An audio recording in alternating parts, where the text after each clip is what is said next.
आज मैं आपको अहोई अष्टमी की कथा सुना रही हूँ। एक नगर में साहूकार रहता था। उसके 7 पुत्र थे। एक दिन साहूकार की पत्नी खदान में से खोदकर मिट्टी लाने के लिए गई। ज्यों ही उसने मिट्टी खोदने के लिए कुल्हाड़ी चलाई, त्यों ही उसमें रह रहे स्याऊ को रक्तरंजित कर दिया।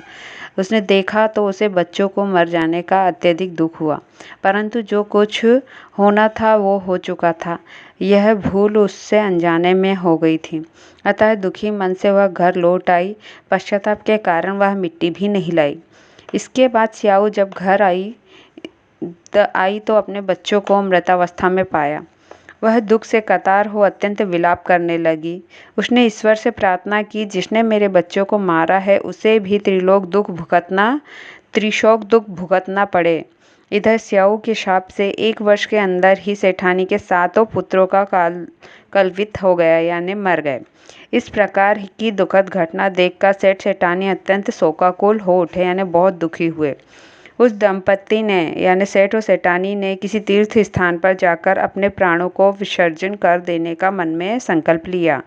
मन में ऐसा निश्चय कर सेठ सेठानी घर से पैदल ही तीर्थ यात्रा की ओर चल पड़े। उन दोनों का शरीर पूर्ण रूप से अशक्त हो गया। तब तक वे बराबर आगे बढ़ते रहे। जब वे चलने में बिल्कुल असमर्थ हो गए, रास्ते में ही मूर्छित होकर भूमि पर गिर पड़े। उन दोनों की इस दयनीय दशा को देखकर करुणानिधि भगवान उन पर दयाद्र हो गए और आकाशवाणी की, हे सेठ, तेरी सेठानी ने मिट्टी खोदते समय अनजाने में ही सेही के बच्चों को मार डाला था, इसीलिए तुझे भी अपने बच्चों का कष्ट सहना पड़ा। भगवान ने आज्ञा दी, अब तुम अपने घर जाकर गाय की सेवा करो और अहोई अष्टमी आने पर विधि विधान पूर्वक प्रेम से अहोई माता की पूजा करो। सभी जीवों पर दया भाव रखो, किसी का अहित ना करो। यदि तुम मेरे कहने के अनुसार आचरण करोगे तो तुम्हें संतान सुख प्राप्त हो जाएगा।